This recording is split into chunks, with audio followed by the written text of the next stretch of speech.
Hello everyone, welcome to Eco Commerce Hub. हम इसमें आज एमए इकोनॉमिक्स जो हमारा है सेकंड सेमेस्टर का, उसका हम सब्जेक्ट MEEC 507 वो स्टार्ट करेंगे। मैंने जो इसमें आपका पेपर लिया है वो मैंने लिया है दिसंबर 2024 का पेपर लिया है। देख लेते हैं कि प्रीवियस ईयर में क्या क्या क्वेश्चन पूछे गए। एक बार प्रीवियस ईयर के क्वेश्चन पेपर से हम गो थ्रू करेंगे कि क्या क्या पूछे गए हैं, ठीक है, ताकि हम उसे आइडिया मिल जाएगा कि किस टाइप के क्वेश्चन पूछे गए, किस तरीके से क्वेश्चन की लैंग्वेज चेंज करके पूछा जाता है क्वेश्चन, ठीक है। तो पहला मैंने इसमें आपका दिसंबर 2024 का पेपर लिया है। उसमें पहले ही हमें 19 मार्क्स का क्वेश्चन ये पूछा गया था, throw light on the justification of adopting economic planning after independence. जो ये है हमारा, ये है आपका एमए इकोनॉमिक्स सेकंड सेमेस्टर का सब्जेक्ट MEEC 507 है। जो हमारा सब्जेक्ट है उसका नाम है भारतीय अर्थव्यवस्था के क्षेत्र एवं विदेशी व्यापार। ये हमारे सब्जेक्ट का नाम है। तो जो 19 मार्क्स में क्वेश्चन पूछा है वो यही पूछा गया है कि स्वतंत्रता के पश्चात जो आर्थिक नियोजन, मतलब जो इकोनॉमिक प्लानिंग अपनाया गया था, उसको हमें बताना है कि क्यों जस्टिफाई करना है कि क्यों इम्पोर्टेंट था। जो इकोनॉमिक प्लानिंग गवर्नमेंट ने अपनाया गया था, गवर्नमेंट ने 5 ईयर प्लान स्टार्ट किया था ना जब हमारी कंट्री आजाद हो गई थी, ठीक है। तो वही है कि 1951 से जैसे उन्होंने इकोनॉमिक प्लानिंग को जो अपनाया था, पहले 5-5 साल की प्लानिंग बनती थी, ठीक है। ये हमने आपका एमए इकोनॉमिक्स फर्स्ट सेमेस्टर में पढ़ा है कि 5 ईयर प्लान्स के बारे में। बाद में वो अलग बात है कि प्लानिंग कमीशन को नीति आयोग ने रिप्लेस कर दिया था, लेकिन स्टार्टिंग में तो इंडिया ने 5-5 साल के वो प्लानिंग का जो प्रोसीजर अडॉप्ट किया था इस तरीके से इकोनॉमिक प्लानिंग को। तो क्वेश्चन वही पूछा है कि जब हमारा देश आजाद हो गया था उसके बाद जो ये आर्थिक नियोजन यानी कि इकोनॉमिक प्लानिंग अपनाया गया है, उसको मतलब उसको जस्टिफाई पे हमें प्रकाश डालना है, उसके बारे में हमें एक्सप्लेन करना है इसमें, ठीक है। तो हम क्वेश्चन स्टार्ट करेंगे तो पहले हम इसमें लिख लेंगे कि हम जान लेंगे कि हमारा जो इकोनॉमिक प्लानिंग है वो क्या होता है, आर्थिक नियोजन क्या होता है। तो पहले हम इकोनॉमिक प्लानिंग क्या है इस चीज को हम समझेंगे। देखो, जो आपकी इकोनॉमिक प्लानिंग है, आर्थिक नियोजन है, वो एक तरीके से आपके क्या होता है, अगर हम प्लानिंग की बात कर रहे हैं तो एक सिस्टमेटिक प्रोसेस होता है पूरा, ठीक है।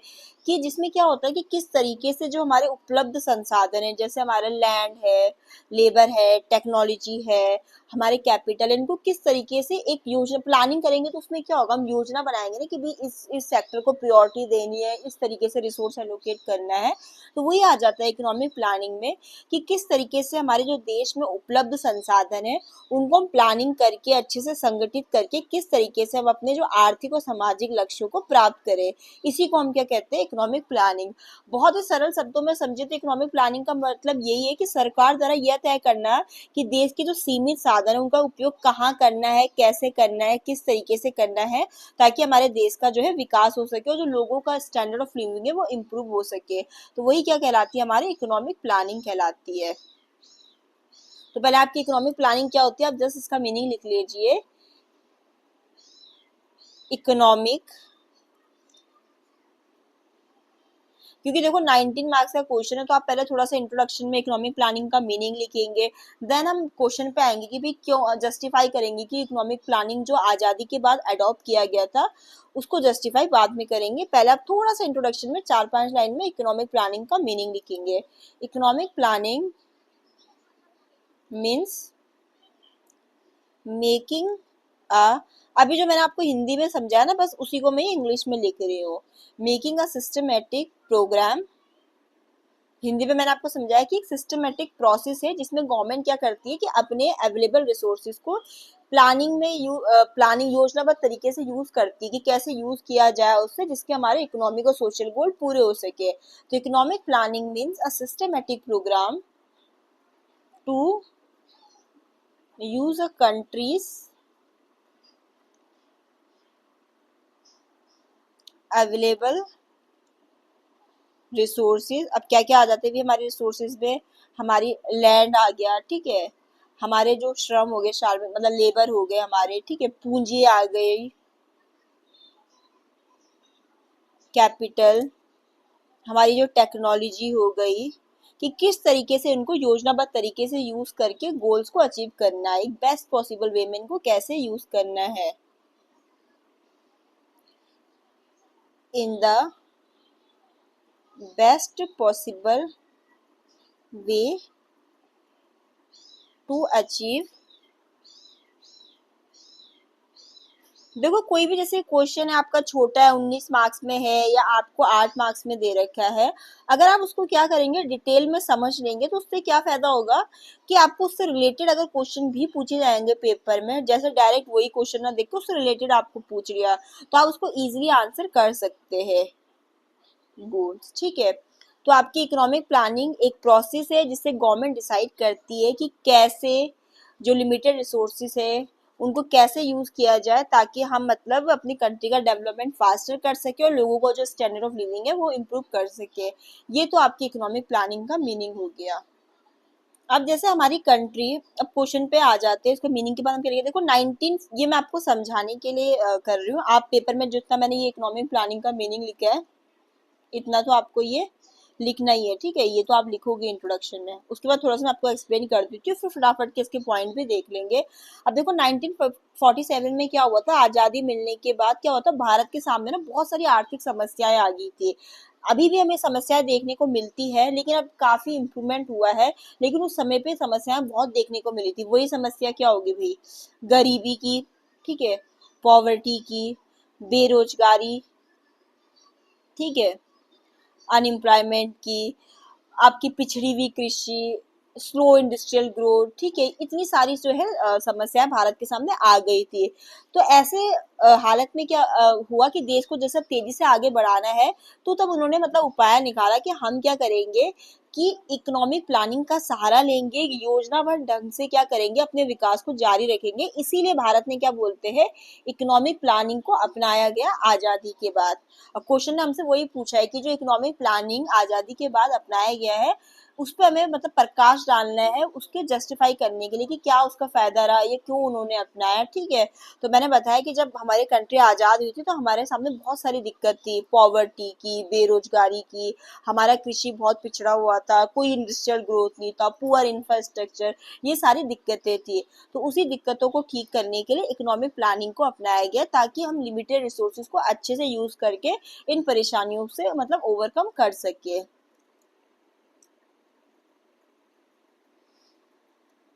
तो अब हम पॉइंट लिख लेते हैं कि क्या रीजन था या जस्टिफिकेशन इस चीज को अडॉप्ट करने के लिए। तो यहाँ पर आप लिखोगे main justification for adopting economic planning. अब यहाँ पर हम अपना जस्टिफिकेशन दे रहे हैं कि जो आपका आर्थिक नियोजन था उसको क्यों अपनाया गया, ठीक है। तो पहला इसमें पॉइंट था overcoming colonial legacy and backwardness, ठीक है। पहला पॉइंट था ओवरकमिंग कॉलोनियल लीगेसी एंड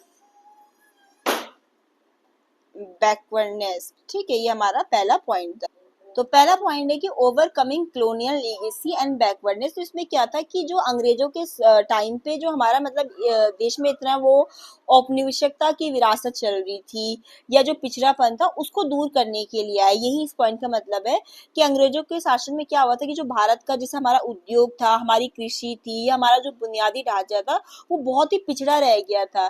तो इसीलिए योजनाएं आई थी ताकि हम उस चीज को क्या कर सके, सही कर सके, उसमें हम सुधार लेकर आ सके। तो ये आपका फर्स्ट पॉइंट है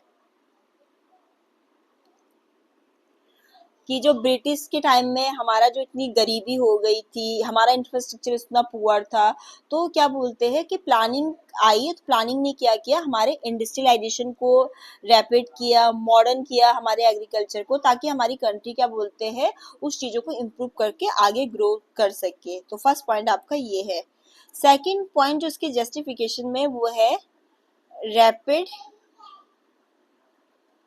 economic growth and structural transformation. ये पॉइंट कुछ नहीं, जो हमने आपका एमए इकोनॉमिक फर्स्ट सेम में हमारा जो सब्जेक्ट था एमए इसी 50 था ना, उसमें एक इकोनॉमिक प्लानिंग का चैप्टर था ना, तो उसी में वो उसी से रिलेटेड है कि मतलब उस समय जो जो दिक्कतें थी उनको सॉल्व करने के लिए तो आपकी इकोनॉमिक प्लानिंग आई, तो उसी से कोरिलेटेड है ये आपका, ठीक है।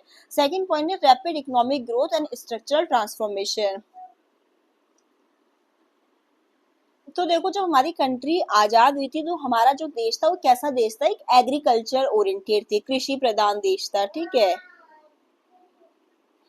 एग्रीकल्चर ओरिएंटेड था। हमारी बहुत सारी जो जनसंख्या थी वो किस पे निर्भर करती थी, एग्रीकल्चर पे। तो जो ये आपका प्लानिंग आया उसने क्या किया, इसको मतलब शिफ्ट करना चाहा एग्रीकल्चर से। सेक्टरल ट्रांसफॉर्मेशन का मतलब वही तो है कि एग्रीकल्चर से उसको इंडस्ट्री और सर्विस सेक्टर की ओर शिफ्ट करना। तो प्लानिंग में डेलिबरेटली मतलब जानबूझ के एलोकेट किए गए, इन्वेस्टमेंट किए गए कि सेक्टर्स में आपने देखा भी होगा कि मतलब प्लानिंग के टाइम पे बहुत ज्यादा आपका इन्वेस्टमेंट किस में हुआ था, इंडस्ट्रीज में, इंफ्रास्ट्रक्चर में, पावर के सेक्टर में, ताकि हमारा इंडस्ट्रियलाइजेशन भी तेजी से हो सके, कृषि प्रधान से हमारा देश सर्विस और इंडस्ट्री सेक्टर की ओर ट्रांसफॉर्म हो सके। तो इसलिए इसलिए ये आपका इकोनॉमिक प्लानिंग को अपनाया गया था, उस चीज को अच्छे से रैपिड इकोनॉमिक ग्रोथ मतलब आपके आर्थिक विकास को तेजी से करने के लिए। थर्ड आपका पॉइंट है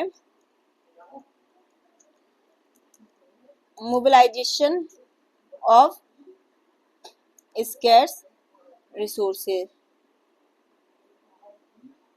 अब देखो क्या हुआ कि जब हमारा देश आजाद हुआ तो इंडिया के पास जो सेविंग थी, कैपिटल थी इंडिपेंडेंस के बाद, वो कैसा था, आपका लिमिटेड था। तो प्लानिंग को इसलिए यूज किया गया। अब देखो है ना, अगर आपके पास कोई चीज लिमिटेड है, ठीक है, अगर आप रियल में भी एग्जांपल, आपके पास कोई चीज लिमिटेड है और अगर आप उसे बिना प्लानिंग के यूज करोगे तो चांसेस है कि भी वो चीज वेस्टेज भी हो जाए। बट अगर आप प्लान करके यूज करोगे कि भी मेरे पास ये चीज लिमिटेड है और मुझे प्रायोरिटाइज करना है सर चीजों को, कि भी पहले मुझे इस चीज के लिए चाहिए, या इस मतलब मान लिया कि आपके पास 5,000 रुपये है, ठीक है, और लिमिटेड है आपके पास, अगर आप बिना प्लानिंग के उसको खर्च करोगे तो आप वेस्ट भी कर सकते हो। बट अगर आपके पास 5,000 रुपये और आपने प्लानिंग कर ली कि भी ये चीजें पे मुझे पहले इन्वेस्ट करना है, तो आप क्या करोगे कि उसका एक अच्छा यूज कर लोगे। तो इंडिया में भी यही हुआ कि जब हम आजाद हुए तो हमारे जो कैपिटल था, सेविंग था, वो सब कैसे था, लिमिटेड था। तो प्लानिंग ने क्या किया, प्रायोरिटी करी कि कौन से हमें सेक्टर पे पहले इन्वेस्ट करना है, किस तरीके से हमारे जो ये कम फाइनेंशियल फिजिकल रिसोर्सेज है इनको प्रोडक्टिव इन्वेस्टमेंट करना है। तो उन्होंने टारगेट वगैरह सेट किए उसके लिए। तो प्लानिंग में हेल्प किया किस चीज में, कि अपने जो स्केर्स लिमिटेड रिसोर्सेज उनको बेस्ट तरीके से यूज करने के लिए। फोर्थ पॉइंट ये है, वो है आपका employment generation and poverty reduction. अब उस समय जब हमारी कंट्री मतलब आजाद हुई तो आपको अनएम्प्लॉयमेंट, पॉवर्टी जो थी बहुत ही मेजर प्रॉब्लम थी। तो प्लानिंग ने क्या किया, इस चीज पे फोकस किया कि किस तरीके से हमें एम्प्लॉयमेंट जनरेट करना है, कैसे हमें गरीबी को रिड्यूस करना है, कि हमें क्या बोलते हैं लेबर इंटेंसिव इंडस्ट्रीज पे भी फोकस किया गया। जो आपके हर मतलब आपके लास्ट जो था आपका 12th 5 ईयर प्लान था, उसके बाद तो आपका प्लानिंग कमीशन आ गया था। तो आप देखोगे कि जो 11 या 12 हमारे प्लान है, तो उनमें एम्प्लॉयमेंट के लिए, पॉवर्टी के लिए भी तो बहुत सारे गवर्नमेंट की तरीके से स्कीम्स प्रोग्राम चलाए गए हैं। ठीक है, तो वही है कि प्लानिंग ने हमें हेल्प किया कि हम कैसे एम्प्लॉयमेंट जनरेट कर सकते हैं, किस तरीके से हम गरीबी को रिड्यूस कर सकते हैं, ठीक है, रूरल डेवलपमेंट करना, लेबर इंटेंसिव इंडस्ट्रीज का यूज करना, ताकि ज़्यादा से ज़्यादा लोगों के लिए जॉब क्रिएट कर सके। फिर जो एक और पॉइंट है वो आपका इसमें आएगा बैलेंस रीजनल डेवलपमेंट।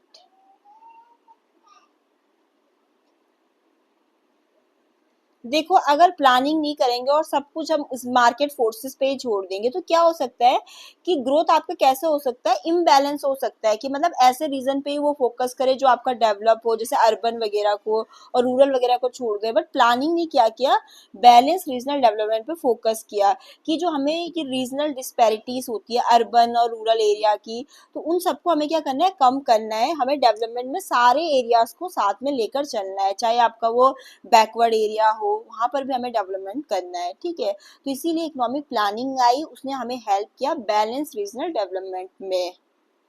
क्योंकि देखो जो प्राइवेट इन्वेस्टर्स है वो तो आपका मतलब ऐसे बैकवर्ड वगैरह एरिया में प्रोजेक्ट्स ही स्टार्ट करेंगे, तो वहां पर किसने पहल करी, गवर्नमेंट ने पहल करी। तो प्लानिंग हेल्प करती है आपका एक संतुलित क्षेत्रीय विकास के लिए। क्योंकि जो बाजार होता है वो तो केवल विकसित क्षेत्र में निवेश करता है। तो जो योजनाओं प्लानिंग क्या करती है, हमें जैसे पिछड़े इलाकों है वहां पर भी आपके उद्योग को सेट करती है, सड़क का डेवलपमेंट करती है, बिजली पहुंचाने का प्रयास करना। ठीक है, क्योंकि जब एक बैलेंस रीजनल डेवलपमेंट होगा तभी तो हमारी कंट्री का ओवरऑल ग्रोथ और डेवलपमेंट होगा।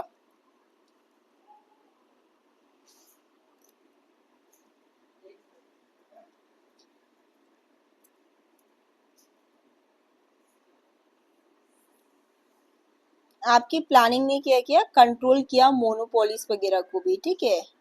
मोनोपोलिस में क्या होगा, अदरवाइज पावर कुछ ही लोगों के हैंड में आ जाएगी। Control of monopolies and concentration of economic.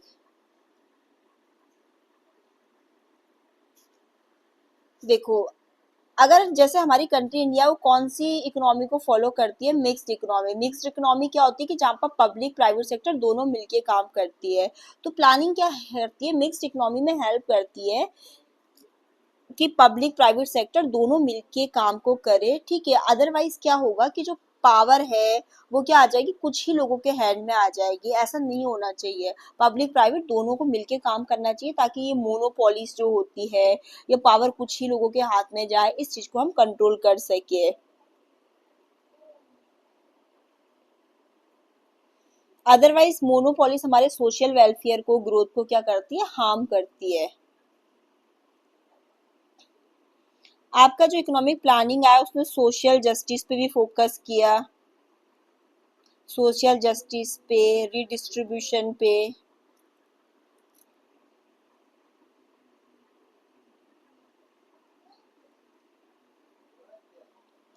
Planning जो आई उसने किस चीज पे फोकस किया कि भाई हमारे समाज का जस्टिफिकेशन हो, सॉरी, सोशल जस्टिस होना चाहिए। लैंड रिफॉर्म लेने की जरूरत भी है समय समय पे, प्राइस को कंट्रोल किया जाए, वेलफेयर स्कीम्स पे फोकस किया, प्रोग्रेसिव टैक्सेशन पे फोकस किया। प्रोग्रेसिव टैक्सेशन क्या होता है कि जिनकी इनकम ज्यादा है वो इसमें ज्यादा टैक्स पे कर रहे हैं। उससे क्या होगा कि जो इनइक्वालिटी होती है उसको रिड्यूस किया जा सकता है, सोशल जस्टिस को प्रमोट किया जा सकता है। तो जो प्लानिंग होती है वो इस चीज में भी हेल्प करती है, सोशल जस्टिस में, रिडिस्ट्रीब्यूशन में, ठीक है। ऐसे बदलाव लाने के लिए करना जो समाज के लिए भलाई में मतलब मदद करते हो, ठीक है। प्लानिंग हमें हेल्प करती है कि जो हमारे इतने सारे सेक्टर है, देखो हमारी इकोनॉमी होती है उसमें अलग अलग सेक्टर होते हैं, उनके बीच में प्लानिंग क्या करती है, कोऑर्डिनेशन बैठाती है। कोऑर्डिनेशन बिटवीन सेक्टर्स, ठीक है। अब हमारे यहाँ अलग अलग तरीके के सेक्टर है, देखो आपके प्राइमरी हो गया, सेकेंडरी हो गया, सर्विस सेक्टर हो गया। तो प्लानिंग क्या करती है कि कोऑर्डिनेशन बैठाती है कि भाई आपकी जो तीनों सेक्टर है आप एक दूसरे पे निर्भर है भी। अगर हमारा एग्रीकल्चर सेक्टर ही इतने अच्छे से चल रहा है तो उसमें सर्विस सेक्टर का भी योगदान है। उसी तरीके से हमारी जो इंडस्ट्री सेक्टर है उसके लिए रॉ मटेरियल कहाँ से आ रहा है, हमारे को एग्रीकल्चर या प्राइमरी सेक्टर से मिल रहा है। तो प्लानिंग क्या करती है, कोऑर्डिनेशन बैठाती है आपके जो अलग अलग सेक्टर है उनके बीच में।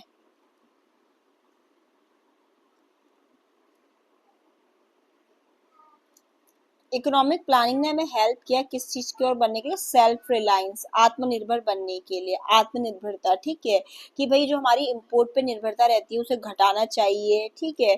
उस समय हमें स्टार्टिंग में तो क्या हुआ था कि उन्होंने अपने देश में जैसे स्टील हो गया, भारी उद्योग हो गया, इंजीनियरिंग वगैरह को विकसित किया, ताकि जो हम भारत दूसरों पे निर्भर रहता था, दूसरे देशों पे, को क्या किया जा सके, कम किया जा सके। तो उन्होंने सेल्फ रिलायंस पे भी फोकस किया,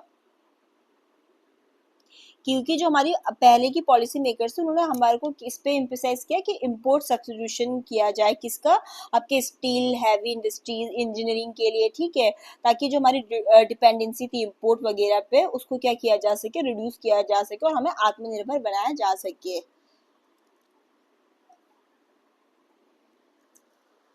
तो इस वीडियो में हमने जाना कि किस तरीके से, कि ये पढ़ा हमने कि किस तरीके से जो आपका आज़ादी के बाद प्लानिंग अडॉप्ट किया था उस पर हमने लाइट प्रकाश डाला कि किस तरीके से उसको हमने जस्टिफाई किया कि क्यों वो जरूरी थी इकोनॉमिक प्लानिंग, ठीक है। तो हमने जाना इसमें इकोनॉमिक प्लानिंग का मीनिंग, फिर हमने पॉइंट्स पढ़े जिनसे हमने जाना कि भाई हमारी जो प्लानिंग है उसने किस तरीके से हमें हेल्प किया या क्यों वो जरूरी थी।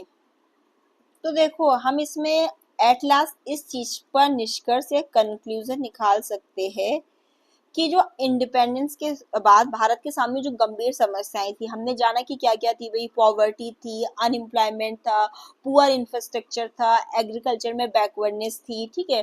तो जो ये अब तेजी से हमारी पॉपुलेशन बढ़ रही थी, तो ये आज़ादी के बाद भारत के सामने ये समस्या आई, ठीक है। तो उसका हल जो है बिना योजनाबद्ध विकास के संभव नहीं था।